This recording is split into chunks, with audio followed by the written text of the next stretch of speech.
buenas tardes. En nombre del Centro de Arte Molino Magma, le doy la más cordial bienvenida al lanzamiento del libro Seres de José Miguel Martínez. El libro va a ser presentado por el periodista Patricio Ursúa. Patricio ha escrito para radio, revista y televisión. Es autor de las novelas Nunca, en 2012, y Las variables cataclísmicas, en 2015, y creador de las audioficciones interactivas Alfabeto, Álgebra y Alquimia, en Emisor Podcasting. Es además organizador de Astropuerto, talleres de lectura y escritura de ciencia ficción. Dejo con ustedes a Patricio y José Miguel después de un video.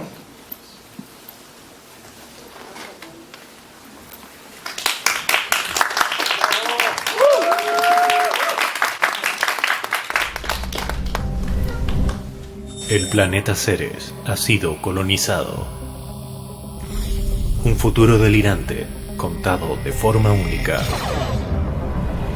Un libro con 9 historias de ciencia ficción y un álbum con 9 canciones de rock espacial.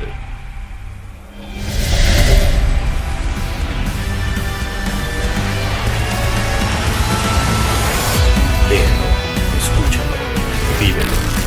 Tú decides por dónde comenzar.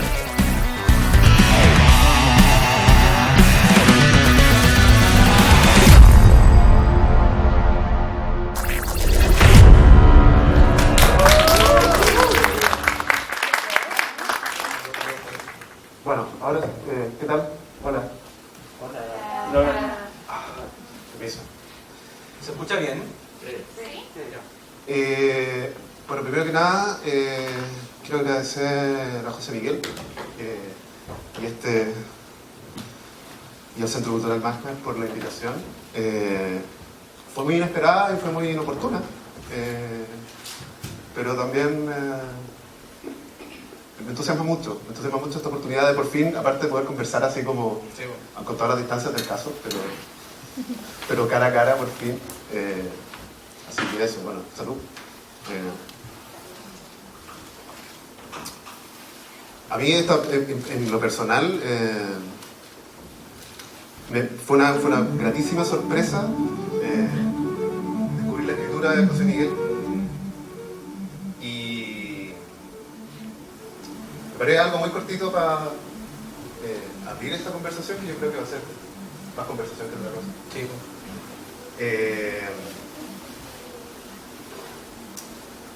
Voy a partir diciendo la verdad. Aunque he leído ciencia ficción durante años, las historias de José Miguel siempre me parecen desafiantes. El problema es mío. José Miguel es un narrador abrupto, intenso, y tal vez es la misma claridad de su visión, de la que ya hablaré más tarde, la que demanda una atención, o más bien una devoción por parte del lector. Y la verdad es que yo soy más bien distraído. Pero José Miguel es un narrador muy diestro. Por mucho que esté perdido entre naves espaciales, mineras siderales, exploración de asteroides, él sabe cómo guiar, cómo hacer que compartamos su visión. Y de esa claridad precisamente quería hablarles. El primer relato de José Miguel que yo leí no está en este libro, ni tampoco en ninguno de sus otros libros. Él tuvo la generosidad de compartirlo en un taller y leyendo esas páginas solo pude maravillarme ante la capacidad que tiene para imaginar, y más que para imaginar, para construir realidades privadas, secretas, inimaginables. Comunicar algo que nadie más ve no es una cosa fácil. La visión de José Miguel es, como les decía, intensa.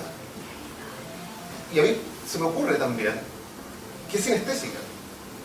Uno de los aspectos más comentados de Ceres es que incluye una banda sonora a la que se puede acceder directamente mientras uno lee, como acabo de ver además en el video, a través de un código que puede escanearse con el teléfono. Creo, yo personalmente, que es una invitación a experimentar el mundo de Ceres en más de una dimensión, pero sospecho que mientras escribe, mientras imagina, José Miguel experimenta esta otra realidad de manera total, escuchando una banda sonora que solo él puede sentir, una banda sonora oculta, irreproducible. Ojalá existiera la tecnología para escuchar lo que suena en tu cabeza.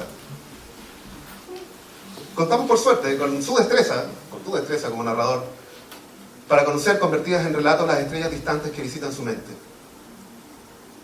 Ceres es una aventura que no en vano lleva el nombre de la diosa de la fertilidad y las cosechas. Cada relato del libro, cada fase del metarrelato que es este libro, florece y al mismo tiempo contiene el germen quizá inagotable de otras narraciones, que se mueven en varias direcciones al mismo tiempo, igual que la mente de José Miguel. La garganta de Ocator es una pesadilla que conjuga Alien, Parque Jurásico y ese cuento de los hermanos Grimm del charlatán que él vende lo mismo a dos reyes en feudos vecinos. En Los Escombros hay un manchego que bien podría ser un eco futuro, un fantasma por venir de aquel tipo que no quería recordar el lugar de la mancha en el que había nacido. Henlein, que es un autor clásico de ciencia ficción, reaparece en estas páginas varias veces con el mismo papel que tuvo en el mundo real, un viejo pionero del espacio. Sueños de CRX encuentra una nueva manera de contar la belleza de un naufragio, que se hace aún más hermoso en medio del espacio. Recordé viejos registros en cine de los cosmonautas de la Mir guitarreando en gravedad cero, mirando las oscilaciones ingrávidas de un fósforo encendido en la mitad de la noche orbital. Y Estudio de las Sombras, la historia de una fuga hacia un lugar incognoscible, contiene un haiku que para mí resume la fascinación terrible que evocan las historias de José Miguel. Todo lo que podría haber sido realidad, como el roce de la luz en el tacto de mi mano, preferiría no experimentarlo. Voy a seguir diciendo la verdad. Las historias que vale la pena contar, creo, no tienen que ver con los decorados ni con cuántas escenas de acción contienen. Las historias que vale la pena contar tienen que ver con la humanidad de sus personajes, en la que vemos reflejada, amplificada nuestra propia humanidad. Incluso en el mundo de cyborgs y gorkis que nos invita a descubrir José Miguel, las historias que vale la pena contar y las que vale la pena leer también hablan de la humanidad de sus autores y de cómo nos ven al resto. Creo que en estas páginas hay terrores y ternuras, ingenios y malicias que se visten de colores nuevos y trajes relucientes y oxidados, trajes espaciales que pertenecen al mismo tiempo a un museo y al futuro, o quizá, ¿por qué no?, a un museo del futuro. Creo que la mirada de José Miguel revela que a pesar de nuestras fallas y limitaciones, él cree en la humanidad, después de todo. Y nuestra capacidad de amar, de buscar salidas cuando no hay salida, de engañar o de mentir para salir adelante, y honestamente, engañar y mentir me parecen las actitudes más humanas posibles. Creo que su futuro es luminoso. Y aquí ya no estoy hablando del futuro que imaginan, sino de su propio futuro, que está forjando para él mismo, desde estas páginas y las que vendrán. Pido un aplauso, por favor, para José Miguel.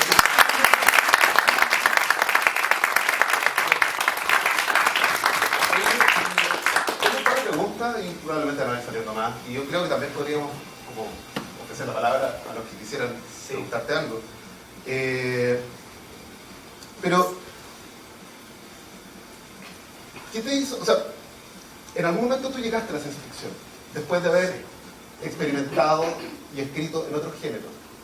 Quiero saber qué te llamó de ahí y cómo llegaste a escribir Ceres. Ya. Antes de responder tu pregunta, voy a partir de cero.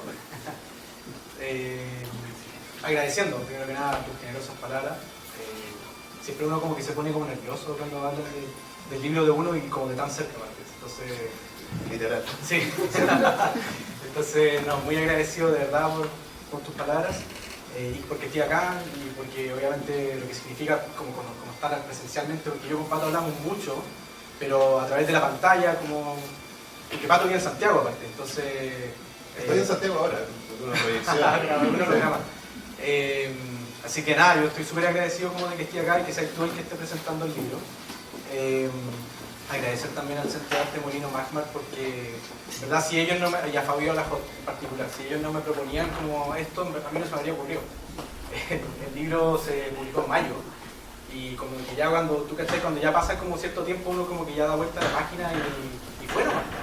Sí. Entonces ellos tuvieron la genial idea de hacer una presentación a nivel local y en verdad, qué mejor, porque están todos ustedes acá, muchas gracias a todos ustedes que están acá como acompañándome, como mi comunidad, digamos, acá del sur.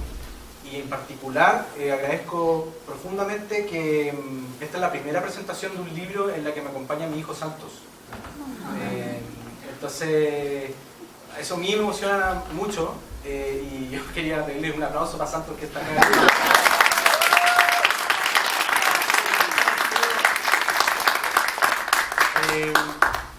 Por último, y no menos importante, agradecer a mi compadre, amigo del alma, Tomás Arriagada, que es el creador y compositor de la música de Ceres. Es una lástima que él no pueda estar aquí en este momento. Yo le dije a él si podía estar presente de alguna forma, y mi primera idea fue como, mira, va a ser en una sala de cine, entonces a lo mejor querís mandar un saludo en video o algo así, se va a proyectar en grande, y a él le dio también como un poco de timidez, pues. Entonces dijo, no, que va a andar mandando un video. Pero lo que me dijo sí es que me iba a mandar un video con material y música y como distintas como imágenes visuales para poder acompañar él en el escenario, digamos, como el telón de fondo, y que son un poco lo que están viendo ahora, lo preparó él. Así que también un aplauso para Tomacho ahí que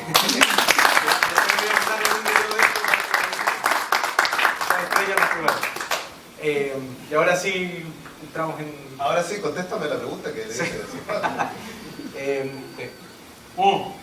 Ceres es como, en verdad, es un camino largo en el sentido de que son cuentos que a mí siempre me ha gustado la ciencia ficción, siempre, desde chico, de las Aliens, así como esas películas siempre han sido como parte de mi predilección de cabrón chico. La literatura de ciencia ficción también recuerdo muy patentemente como el impacto que me causó haber leído en el colegio las Crónicas Marcianas de Bradbury, por ejemplo. Y estos cuentos tienen una larga data, pero separados como por años entre sí, por decirlo de alguna forma, porque nacieron de borradores antiguos que yo escribía paralelamente mientras escribía lo que supuestamente sabía mejor escribir, que eran estos cuentos y novelas como de policiales y de western y qué sé yo. Y que me fui metiendo en ese agujero como de esos géneros, pero siempre con el anhelo algún día de como despegarme del realismo. Y luego se fueron acumulando estos borradores que aparentemente no juntaban ni pegaban entre sí, y no fue sino hasta el 2019 que mi amigo Tomás me propuso, digamos, me mandó un audio y me propuso si queríamos hacer este proyecto de ciencia ficción. Él siempre tocaba como música muy rockera, pero está experimentando con sintetizadores, y él quería hacer como un álbum conceptual de ciencia ficción. Entonces él me preguntó si yo tenía cuentos de ese tipo, y yo justamente los tenía y los había tratado de reunir en un volumen, pero por alguna razón yo sentía que no habían cuajado del todo. Entonces cuando él me propuso esto en 2019, yo como que agarré todos estos borradores y los empecé como a tratar de unir, y mi problema con unirlos era que yo sentía que eran muy distintos en tonos y atmósferas, ¿cachai? Entonces siempre había pensado que ahí había un libro, pero no sentía que había una unidad. Y Tomás, con su impulso y su motivación, me dio como en el fondo ese empuje para, que de hecho está en la dedicatoria, literalmente, como igual que a Tomás Arriagada por haberme empujado a darle forma a este libro, que eso es al final, como darle forma a este mundo. Mi primera intención fue justamente como hacerlos que tuvieran como un mismo lugar geográfico, pero inicialmente no era Ceres. Estos cuentos transcurrían en un asteroide, tenía una sigla de nombre, de hecho. Y en ese periodo del 2019, cuando empecé como a darle forma al libro y a escribir nuevos relatos que acompañaran como esta visión, me topé con noticias de Ceres que lo mencionaba ya, como que en el fondo en ese tiempo venía de vuelta toda la información de una sonda que la NASA había enviado en 2015 y hasta Ceres, hasta el cinturón de asteroides, y venía como de vuelta con mucha información astronómica de este cuerpo celeste, y a mí me pareció fascinante la información que traía de vuelta, y lo que me parecía fascinante justamente era que yo estaba como planteando estos relatos en un asteroide, pero Ceres es como el asteroide más grande del sistema solar. Técnicamente es un planeta nano. Entonces, nada, como que me encantó toda la información que venía de Ceres, como el rollo que tiene como hielo en la corteza de su superficie, debajo de la corteza de su superficie, el rollo de que hay una parte, la forma en que orbita, hay una parte en que nunca recibe la luz del sol. Todos esos como pequeños trazos de información a mí como que me informaban así como en términos como creativos de, ya, acá hay un cuento, acá hay una historia que se puede explorar, ¿cachai? Y así nació, ese es el nacimiento del proyecto Seres, digo, como libro y como disco. Y la verdad es que cuando pasó ya eso en 2019, en verdad fluyó muy bien como para darle la forma como que tiene ahora, ¿cachai? Que todos estos encuentros transcurren en este planeta nano que se llama Seres. A mí me parece como bien revelador en el fondo que nos diga Crónicas Marcianas, porque Crónicas Marcianas es un, o sea, en el fondo, en estricto rigor, Ray Bradbury no escribió Crónicas Marcianas como una novela, sino que son cuentos que él fue publicando a lo largo de varios años en varias revistas, y después como que unidos sorprendentemente funcionan como una unidad, como una novela coral, y me parece que en Seres pasa algo parecido, ¿no? A pesar de que tú decís que son cuentos que estaban como dispersos así por cualquier parte, y que tú, en el fondo, con este chicote, en el fondo lo juntaste. Pero aún así, yo creo que conforman una unidad. O sea, digo, he visto descripciones de Seres que lo anotan como un libro de cuentos, y me parece que no es un libro de cuentos. O sea, sí lo es, pero también es más que eso. Sí. Pero a la vez como que también, por ejemplo, la editorial lo planteaba como una novela, y yo no lo había trabajado como una novela, entonces a mí como que me hacía mucho ruido así como esa descripción como del producto, ¿cachai? Del libro, así como es una novela. Como de promesa incumplida. Sí, porque yo entiendo, puede ser una novela como en el sentido como más fragmentario, o incluso en el sentido, y acá te cito a ti, como de las variables cataclísmicas, que en fondo también tiene como una serie de historias y relatos que de alguna forma arman una unidad, pero son una unidad en sí misma, ¿cachai? Yo igual sentía que las variables cataclísmicas era un libro de relatos, ¿cachai? Pero no te saqué los pillos lo que quiero decir es que sí, es que efectivamente está como a medio camino entre una cosa y otra, y es raro, ¿cachai? Porque, pero justamente es bueno lo que tú nombráis de Bradbury, porque a mí eso me dio valor, ¿cachai? Como decir, como, oye, pero este weón se mandó este librazo que es un clásico que yo leo hasta el día de hoy y lo releo a través de los años, y es un libro de cuentos que él justamente fue publicando en diversas revistas con años separados, y que se nota en como los distintos tonos, distintas voces narrativas que tiene, ¿cachai? Como que son muy distintos. A mí eso siempre me ha sorprendido, pero de forma grata, que las 3 primeras expediciones humanas en Marte de ese libro son tan distintas como en voladas, ¿cachai? Sí, son como son una volada cada una muy distinta de la otra, y a mí eso me gustaba mucho. Siempre me sentí un poco como restringido, que una consigna quizás muy detallera, ¿sí? Que te dicen como no, un volumen de cuentos tiene que tener una unidad de tono, una unidad de algo. Hay algo, como un disco, ¿no? Se tiene que parecer como como un disco de música. que... Sí. Hay un concepto dando vuelta ahí como súper técnico de lo que tiene que ser un libro de cuentos. Y esa cuestión a mí siempre me hacía ruido. Porque como te decía, estos relatos eran muy distintos entre uno y otro. Entonces yo decía, ya, pero ¿qué es lo que le puede dar la unidad? Esto aparte de la voluntad fantástica que tiene, ¿cachai? La voluntad de ciencia ficción.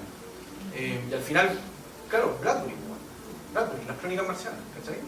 Y en tu mente, ya porque claro, tú dijiste como que tenéis como esta duda, ¿o no? O esta como... no es exactamente como quería presentarlo en la editorial como una novela. Sí. Es más que un libro de cuentos en tu mente. ¿Qué es este objeto, entonces? Un libro de relatos. Es que aparte que yo digo relatos, me gusta usar la palabra relatos más que cuentos, porque hay textos acá que no son cuentos, ¿cachai? O sea, el que abre el libro es una novela corta, ¿cachai? Es una novela. Y a mí me gusta mucho ese género, de hecho lo descubrí con mi libro anterior, El Tríptico de Granola, que son 3 novelas breves unidas como sobre la vida de un mismo personaje en distintas etapas etarias de él. Y en ese tiempo descubrí como ese género de la novela y esa libertad que da, bueno, de que en el fondo la novela exige mucha disciplina, mucha obsesión así como en el tiempo. Y el cuento exige como, ¿cómo decirlo? Como que también tenga como una cierta intensidad o compresión que funcione como en ciertas páginas, y que tú sabís cuando ya empiezan como a sobrar cosas y las cortáis porque es un cuento, ¿cachai? Entonces acá yo como que dije, no, estas cosas son relatos, perdón la palabra son relatos, en el sentido que no me voy a limitar. Yo cuando me tiré a escribir La Garganta de Ocator, que fue justamente el último que escribí, lo escribí en la pandemia. Se lo escribí en mayo del año pasado. Y cuando lo escribí, mi anhelo era escribir una novela así de 150 o 200 páginas. pero no me dio para creer. Y de cierta forma la historia también sabe cuándo cortarse, ¿cachai? Entonces al final terminó en el Word de 75 páginas y diagramado de 100, o sea, diagramado en el libro. Y me dio mucha libertad eso, como sentir porque ese fue quizás tal vez el único que escribí y creo que se nota, pero con el anhelo de pasarlo bien, weón. Como de escribir así como cuando te ponía a ver literalmente Alien 2 de James Cameron. Te ponía a ver Aliens y lo veía en el cable, en la tele, no sé qué, y es como decía Villalobos en Maule, Comfort Food. Sí, es como un lugar donde hay sentir... compré cabrita y me puse a ver Alien 2. Eso, sí, listo. Todo bien. Oye, ya. Me interesa saber... o sea, ya, tú dijiste que sí, obviamente esa ficción siempre te ha llamado la atención, siempre te ha interesado, pero en realidad como que esta es tu primera, así como formalmente, ¿no? Así como tu primera incursión seria en esa ficción. Sí.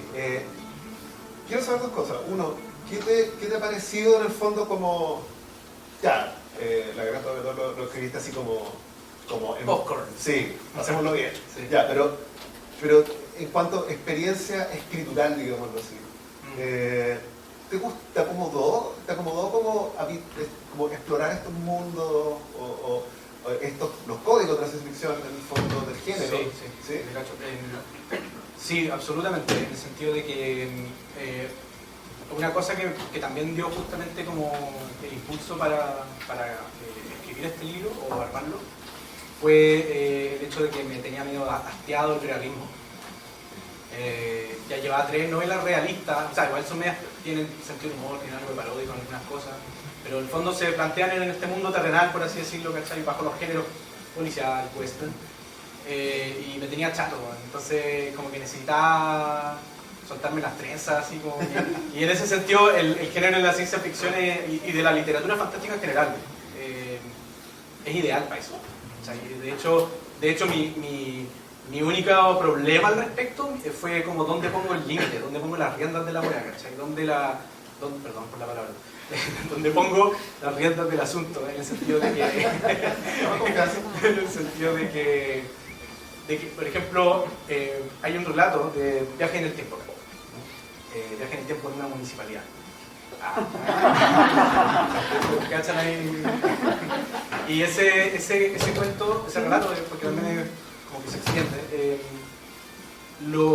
cuando lo escribí, primero lo escribí en clave realista, o sea, en el sentido como de que la ciencia ficción igual tiene un pie, un asidero como ligeramente realista, en términos de que igual puede ser planteado como a partir de un avance tecnológico, ¿cachai? Me parece una tecnología y la humanidad tiene que saber cómo lidiar con ella, y eso igual genera es como una parte del género. No todo, pero digo como que es una forma de ver el género. Entonces yo dije ya, acá esta cuestión, seres, todos los relatos se plantean como más o menos en un asidero un poquito realista, en el sentido de que son sociedades que perfectamente podrían existir, como no sé, Blade Runner, ¿cachai? Cyborgs, androides, eso es como algo que en el futuro yo creo que va a pasar, ¿cachai? Y ese era el único relato que plantea algo como más volado o como que se salía del asidero de la ciencia ficción y entraba más un poco en la literatura fantástica como respecto de viaje en el tiempo. Entonces como que al principio me puse las riendas, así yo mismo me puse el freno y lo que escribí primero de ese borrador fue un hombre que engañaba a otro y le hacía creer que viajaba en el tiempo, pero que en verdad no viajaba en el tiempo, ¿cachai? Y ahí el relato no estaba funcionando.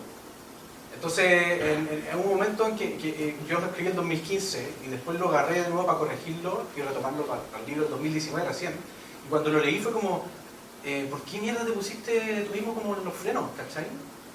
No, tiene que haber un viaje en el tiempo, y no 1, 2, 3 viajes en el tiempo, ¿cachai? Como que tiene que irse en volar. Sí, por ese momento cuando uno se da cuenta que como que en realidad como que las trabas te las estás poniendo solo, sí, pues. Como que nadie te dijo como, o a qué le tenés miedo en el fondo.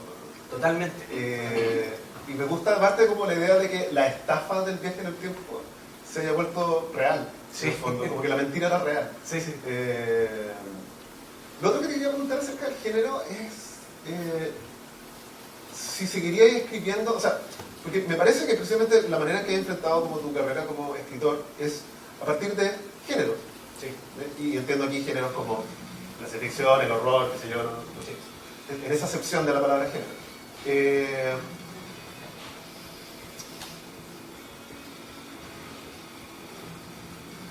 Como que por un lado quiero saber si vais a seguir escribiendo ciencia ficción, si vais a seguir escribiendo de otros géneros. o derechamente abandonar los géneros y escribir como una ficción que básicamente sea un poco inclasificable. Porque yo también siento que hay mucho de western, de alguna manera, ¿no? Porque la moral fronteriza del espacio exterior es la moral del western, por ejemplo. Sí, Como de un lugar donde la ley es más o menos tenue, claro. para empezar, ¿no? Y también hay una frontera ahí que es una frontera del humano ante la nada, ¿no? O sea, más allá del mapa hay monstruos, digamos, ¿no? No hay nada más, claro. Y eso, o sea, como te interesa seguir, igual es pronto, o sea, acabáis de sacar series, ¿no? Sí. pero te interesa como seguir explorando como con las reglas de cada género y los tropos de cada género. Sí, sí. Mira, eso de los géneros yo igual debería explicarlo en el sentido de que a mí me hacen sentir muy cómodo, como pararme sobre los hombros de un género. O sea, para mí es como un alivio de cierta forma que existan, ¿cachai? También tiene que ver con mi educación cultural y sentimental respecto a ellos, ¿cachai? Porque yo crecí con mi papá viendo películas policiales de los 70, viendo westerns de toda época, así como de los 50, de los de León en los 60, ¿cachai? Entonces, es como que está en mi ADN esa cuestión, está en mi cultura mimética, es como que me sale muy fácil. Okator, el relato que abre, yo lo escribí en clave western, ¿cachai? Es un western. La base tú nombras ahí como el cuento de los hermanos Grimm, pero claro, o sea, es un relato arquetípico en ese sentido, ¿cachai? Porque la base cultural ahí era para mí por un puñado de dólares de Sergio Leone, o sea, que es la misma historia, es un weón que llega a un pueblo fronterizo donde hay dos facciones y empieza a jugar pan. Y el loco juega para él solo, pero le vende la mamá a los dos lados. Exactamente, y eso lo encontraba muy entretenido. Y tú, claro, están los hermanos Grimm, está, yo creo que una vez lo comenté en Astro Puerto, en el taller, está, antes de eso está Cosecha Roja, que es un policial de 1929, antes de Leone, quiero decir, que es lo mismo, que estas películas Yojimbo, por un puñado de dólares, se basan en eso. Y él, Dashiell Hammett, se basa a su vez en un relato del 1746, que es una obra de teatro de Carlo Goldoni, un italiano, que hizo una obra de picaresca que se llama Arlequino, servidor de dos patrones. O sea, que es una obra de humor de un weón que tiene que servir a dos patrones en la época así como post-renacimiento. Sí, yo me acuerdo que yo descubrí esa obra de teatro por tu comentario. Y es divertidísima la manera que, no sé, el Quijote puede ser divertidísimo o que Lazarillo de Tormes puede ser divertidísimo, ¿cachai? O que saber pillarle el humor a esas cuestiones antiguas que son así como, que a su manera fueron vanguardistas en su momento, ¿cachai? Entonces, pero a lo que voy es que nosotros estamos repitiendo siempre lo mismo, la diferencia es que les ponemos un diferente traje. Entonces era como, yo quería este relato ya se hizo en clave renacentista, se hizo en clave policial con Hammett, se hizo en clave de samuráis con Yojimbo de Kurosawa, se hizo en clave de western con Leone. Ya, yo lo quiero hacer en clave ahora espacial. Sí. Pero eso... Entonces lo que veis es que me acomoda, vuelvo al inicio, me acomoda demasiado pararme sobre los hombros de los géneros porque, insisto, es como desde donde empiezo a escribir, ¿cachai? Y luego la segunda parte de tu pregunta es, de todos modos me interesaría seguir explorándolo. De hecho este año solo he leído prácticamente 70% ciencia ficción, parte de Astro Puerto de la influencia del taller, es eso, o sea, como en el fondo nuestras conversaciones y con los demás asistentes del taller. Sí, lo que dijiste de los géneros a mí me interesa mucho porque en el fondo como contar una historia con distintos ropajes, finalmente lo que quiere decir eso es que uno puede tener naves espaciales o garrotes, pero básicamente como que la humanidad es la misma. Claro. Sí, como que sí. Los protagonistas somos los mismos, tenemos las mismas motivaciones, nos importan las mismas cosas, mismos son cyborgs o qué sé yo, incluso por muy alteradas que se vean las percepciones o las emociones de esos personajes. Realmente hay una humanidad que como que persiste, sí, ¿no? Sí. A mí me interesa como indagar en tu propia como visión de eso, como de ¿qué dirías tú que es como aquella constante de lo humano en el fondo? Que da lo mismo si es con sombrero y a caballo o si es como con casco y en la estrella, digamos. ¿Qué dirías tú que es como o cómo lo veí. O sea, yo creo que todos tenemos respuestas distintas y a lo mejor si mañana te va a ver la misma pregunta y decir otra cosa. Sí, y encuentro difícil la pregunta. Yo sé que es difícil, por eso no te voy a decir. Te estás poniendo filosófico. Obvio, pero sí, es porque estamos acá. Pero quiero saber como en el fondo, ¿dónde encontráis tú como el filo de lo humano? De aquello que es como o sea, ponte tú, no sé, pues Kurt Vonnegut o Philip K. Dick siempre decían esto, ¿no? Que es como pistolas de rayos más, pistolas de rayos menos, los seres humanos siempre vamos a ser humanos. Sí, me parece esa frase. Sí, yo estoy parafraseando. Pero ¿dónde dirías tú que está esa esencia profunda? ¿Qué dirías tú que es como aquello que define como lo humano? Y que que es algo que cuando no está se note, por ejemplo, ¿no? Sí. Está difícil la pregunta, pero... Perdón. No, sí, está bien. Yo creo que tiene que ver como con... es que todo lo que yo escribo tiene un asidero como en cierta... Son como collages de cosas. Como en un texto pueden haber muchas cosas. Pueden haber como imágenes de sueños que anoté en una libreta, las puse. Puede haber el género en el que me basé. Es una salada. De hecho, ni siquiera voy a citar a Bolaño, voy a citar un epígrafe de Bolaño que es de Baudelaire. Ese era un tweet de un bot de Bolaño. Claro. No, pero si vamos a citar, hay que citar lo grande. ¿Cachai? El epígrafe de 2666 una frase, un verso de Baudelaire que dice un oasis de horror en medio de un desierto de aburrimiento. A mí me hace mucho sentido esa frase. Yo siento que como que de cierta forma en la vida uno siempre está como buscando cosas así, y uno nunca, a veces uno no sabe por qué está buscando, ¿sí? Y tampoco sabía de repente qué cosas estoy buscando exactamente. Pero es como, ya sea, no sé, un crecimiento personal, ya sea como estar bien con otros, estar bien contigo mismo, pero como que estés siempre como en una, o por lo menos yo estoy siempre en un estado como constante existencialismo, porque aparte me detengo a revisar lo que estoy buscando o por qué estoy haciéndolo y a veces ni siquiera me doy cuenta. Entonces, esa naturaleza anhelante, para mí es como lo que define al ser humano, pero es una visión súper subjetiva porque en el fondo es lo que me define a mí, que de cierta forma a través de la escritura me veo reflejado, pero también de forma muy distorsionada respecto de mí mismo y también de mi presente. Pero cuando digo mi presente me refiero como a la época que habitamos, sí, pues, política, socialmente, como todo eso. Entonces, lo veo de esa forma. No sé si quedó medio claro cómo se volar. No, absolutamente. O sea, a mí, no sé. Yo tengo una última pregunta que quería hacerte, pero una pregunta más bien práctica, así como de oficio. ¿Cómo?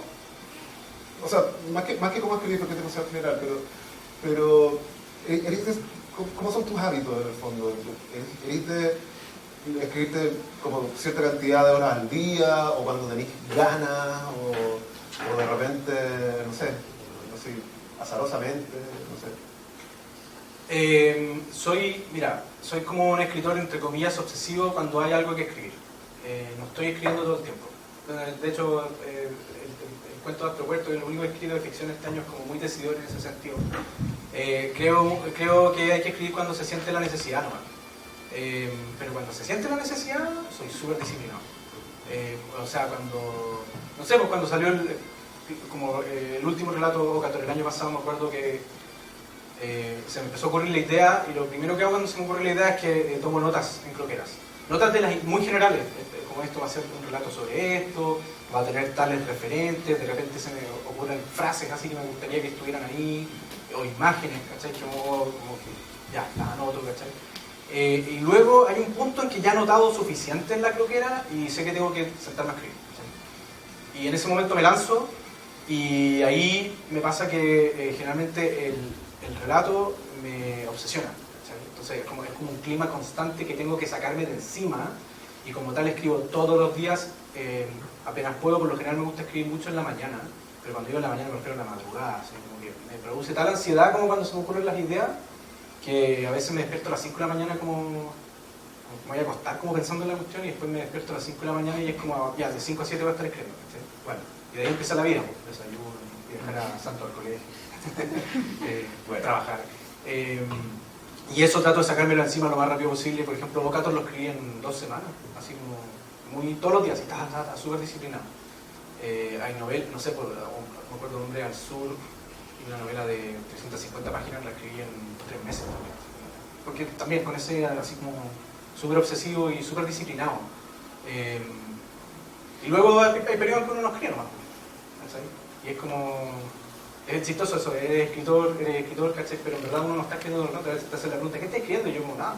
Sí, no sé, la lista del supermercado. Sí, sí. O sea, de hecho sí, po. Y aparte es que es bien exigente como pega. Es bien solitario, es bien agotador a veces. Y uno a veces está ahí en la mitad, hay un punto Sí, que me encanta y a la vez lo odio, que es cuando está ahí en la mitad del texto, o 14 páginas, voy en la página 50 y de repente me pregunto, ¿por qué crees que estoy escribiendo esta weá? Como que quiero lograr, que quiero demostrar con esto, así que esto es un absurdo. Sí, como ¿a quién le va a importar esta weá? Bueno, nunca se sabe, ¿no? Al final como que no es como terminar, ¿no? Pero llegaste a ese punto en que no pudiste para atrás, ya tenías 50 páginas. No, obvio. Tenés que llegar al final, pero dudáis eso. O tal vez sí, es que, bueno, esa es otra pregunta, buena. ¿Cómo decidís qué sacar, cachai? Porque es como, Sí. o sea, a todos nos pasa, cuando estamos haciendo cualquier cosa, ¿no? Ya digo, no quiero que esto parezca así como un club de escritores, sino como cuando uno está haciendo cualquier pega, en el fondo, Sí. hay cosas que uno como que se le ocurren, para lo que sea, ¿no? Y después te dice como, no, esta idea no es tan buena, a pesar de que puede haber sido una de las que te echó a andar el proceso. Sí. Sí. Y después tú dices como, no sé, mejor guardémonos esto para otra cosa, qué sé yo. ¿Cómo seleccionáis tú? O sea, ¿tenéis lo suficiente como presencia de ánimo? Porque es como cortarse un brazo, ¿cachai? Sí. De repente cuando uno bota una idea que es como... Sí, es que ahí yo confío plenamente en la distancia que da el tiempo. Y algo que así para mí es esencial en el proceso de escritura, porque el proceso de escritura se compone de 50% lanzarse a escribir y 50% lanzarse a corregir. ¿Cachai? Y creo mucho en el valor de la corrección. Entonces, de hecho, en los talleres de narrativa que yo hago, como que si hay algo que trato de transmitir, aparte del entusiasmo de escribir, el entusiasmo de corregir, que también es escribir. ¿Cachai? Y una cosa que creo firmemente es que para poder corregir hay que darle la distancia al tiempo. O sea, hay dos formas de corregir, creo. Una es como la ansiedad de cuando terminaste el relato y no sabéis qué es, y se lo mandáis como amigos que tú sabéis que son de confianza y que van a decir la verdad. Te van a decir, esta cuestión es una mierda, te van a decir como esta cuestión es... acá hay algo, ¿cachai? Eso es una primera pasada. Pero luego yo los dejo descansar durante meses y años. Son relatos que descansaron años. ¿Sabes? Entonces, pasa que cuando te dais esa distancia del tiempo y después los retomáis años después, la máquina de Jaime, del viaje en el tiempo, lo escribí en 2015, lo retomé en 2019. Y ahí las pifias saltan solas. Y de hecho te da vergüenza. ¿Cachai? Cuando esa vergüenza, así como, ¿pero qué estaba pensando? ¿Cachai? Sí, me lo miro como, ¿Qué puse eso? Sí. Entonces tú sabías al tiro como qué cortar como con certeza porque el tiempo te da, es un regalo del tiempo. Y en última instancia creo que también hay ciertas cosas que a uno le gustan, pero que también justamente con el tiempo uno logra discernir que no están funcionando del todo en el relato. Como que tú sabes que hay cosas que me gustan, pero sabéis que en verdad debería sacarla, y ahí como que hay que tener el suficiente tino, generosidad y derroche de saber cortarla. Sí, es difícil. Es difícil, sí. Oye, ya que hablaste tanto de ese primer taller, me gustaría escuchar como sobre tus talleres, en el fondo. Como, o sea, para empezar, cómo nacen, dónde puede la gente ir o preguntar, o próximas versiones, futuras versiones. Sí, bueno, la primera vez que hice taller fue acá en el sur, fue en 2016, ya lleva un año acá. En 2016 fue un taller que me propusieron hacer de la librería Macay. Paréntesis importante, paso el dato. No tengo ni una copia para vender de series acá, pero hay muchas copias que la editorial mandó a la librería Macay, que está ahí enfrente de la Plaza de Armas, así que el que quiera una copia, librería Macay. ¿Sabes qué? Debería dejarlas firmadas en la librería. Sí, qué bonita. Bueno, bien pato. Me perdí la ya, el primero que sí fue porque ellos me lo propusieron y fue un taller así muy humilde, para 4 personas, ¿sí? Se me fueron 2 en el camino, así terminé con 2 nomás. Y luego pasó harto tiempo antes de que volviera a hacer taller, porque en verdad me di cuenta en esa experiencia que no me sentía tan seguro de mí mismo para hacer taller. ¿Sí? Y luego, en el 2019, sí, fue el 2019, fue cuando ya retomé así como los talleres y dije, voy a hacer taller de nuevo. Y ahí fue acá porque el grupo que tuve, de hecho lo hice como primero como bajo, me prestaron la biblioteca por Capis, la biblioteca municipal. Entonces lo empezamos a hacer ahí. Y después ya llegó harta gente, eran como 10, 11 personas, y luego ya como que la cuestión se empezó a poner más tertulia, entonces empezamos a rotar casas de los alumnos, y ese taller estuvo magnífico, así, lo recuerdo con mucho cariño, y pasó que justamente después parte del grupo de ese taller pidió una extensión, entonces al final estuvimos haciendo taller casi todo el año. ¿Sí? Luego vino la pandemia, y entonces el año pasado igual hice taller, pero los hice online, como Astro Puerto. Y ahí tuve otro grupo como online, y también era un poco piloto. Hacer taller online era como súper piloto, como que uno cansa si iba a funcionar o no, como que vais como probando, se te cae la conexión, pasan cosas, pero al final como que veis que funciona súper bien. Y luego el segundo semestre del año pasado hice taller y junté al grupo que tuve presencial en 2020, que me preguntaban cuándo voy a volver a hacer taller, y los de ese grupo que querían extender el taller online. Entonces ahí los junté y armamos otro grupo. Y desde entonces, eso terminó en diciembre del año pasado, hicimos una antología que quedó súper bonita con los mejores cuentos de cada uno, y luego no he hecho taller, no he hecho hacer taller. Es que hay algo como de los talleres que igual a mí me encanta, pero a la vez igual yo creo que tú lo sabes súper bien, igual agota, o sea, en el sentido de... Es exigente, sí, a uno digo. Es exigente como... Estar metido... Uno igual le pone el corazón, obvio. Sí, y preparar las clases, y qué sé yo. Y a la vez como que hay una cosa como media fagosita, como fagosita entre uno y otro, es como el profe y el alumno, ¿cachai? Como que, ¿no te pasa esa cuestión? Que tú como que me estoy yendo en volada y tengo una alumna acá al taller. Pero digo que en el fondo como que a mí me pasa que me meto tanto en la cuestión que me quita tiempo de escritura, porque me meto mucho en los textos de ellos. Entonces yo leo con lápiz rojo, ¿cachai? Como leo los cuentos de ellos y los rayo así como con lápiz rojo, y es como el tiempo que tú le dedicas a escribir tus propios textos en la mañana, yo los dedico a corregir los textos de taller, porque después igual, o antes o después tengo que trabajar en la pega que me da de comer, le da de comer a mi familia. Entonces, no he vuelto a hacer taller, pero quiero volver, y de hecho ahora estamos en conversación y nos está acá Cristian Saldía. Ahí está mi amigo, el encargado de cultura de la uni, ahora me lo propuso, ahora dijo, ya que no trabajas ya en la uni, ahora te podemos traer como profe. Te podemos pagar como profe de taller de la municipalidad, así que ahí vamos a hacer algún taller muy pronto. Eso sí, hay que pasarse el éxito, por eso te va a aprender. Buena parte. Me hiciste hacer una autopromoción sin vergüenza. Por supuesto. Después... No, pero es que yo también quería saber porque yo también quiero como, no sé, como coordenadas y info. Pero mi taller es de narrativa, o sea, por ejemplo, uno tiene esa... El taller que hacíamos nosotros era netamente así como de narrativa y el género del cuento porque es lo más abordable. Y entonces ahí daba a leer como una variedad así de autores de todo tipo, así, y de todo género también. Voy a leer un realista, voy a leer un cuento de Carmen y voy a leer un cuento de Borges, ¿cachai? Están ahí conviviendo. Y cada uno portaba según como ciertos mecanismos de la narrativa que uno como... Igual siempre un poco tramposo como hacer esa cuestión de diferenciarlos como en estilos y técnicas, ¿cachai? Pero uno los puede estudiar así y analizar y como separar así, ya, hoy día vamos a ver estructura estructura de la narrativa, hoy día vamos a ver voces narrativas, hoy día vamos a ver formas, qué sé yo, hoy día vamos a ver... como que tenía por temas. Y eso era como la estructura. Y eso no sé qué más decir de los talleres. No, bien, eso. O sea, ¿cuándo? De hecho, para mí fue un alivio tomar tu taller, como estar en un taller y no ser el responsable de la... Como poder echarle la culpa a alguien más. Sí, ¿no? Y que en el fondo sí, como porque uno se siente responsable, se te cae el internet, cualquier cosa. Sí, uno trata de ser profesional, ¿cachai? Entonces como estar en un taller y no te como, la diferencia pase lo que pase, depende de mí.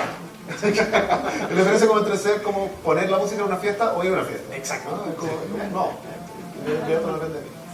Sí. Bueno, quiero saber si alguien del público tiene preguntas para José Miguel. Me imagino que sí, alguna, comentarios, ¿no? Willy, tú.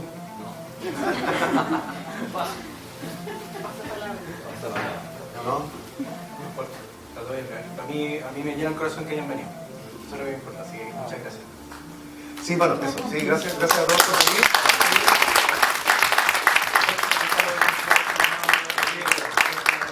Anda la librería y de hecho como que así como que estuvieras como haciendo terrorismo de librería. Fírmanos discretamente y los dejáis ahí. No, sí, de hecho paréntesis me lo ofrecieron. Y sí, yo lo pesqué mucho porque fue el día, así, pues, me mandó un WhatsApp la Joana, que era la encargada de la librería, y me dijo, ¿podríamos organizar? Y yo le digo algún firma lindo, y yo, sí, y como que está en otra, está nervioso por esto. Bueno, no, pero sigue dando firmas. Sí, creo. Bueno, gracias. Pato, muchas gracias por haber presentado, por haber conversado acá con... No, gracias a ti por la invitación, de verdad. Sí, y gracias a ustedes por estar. Y gracias al Molino también, así que, vale. Sí.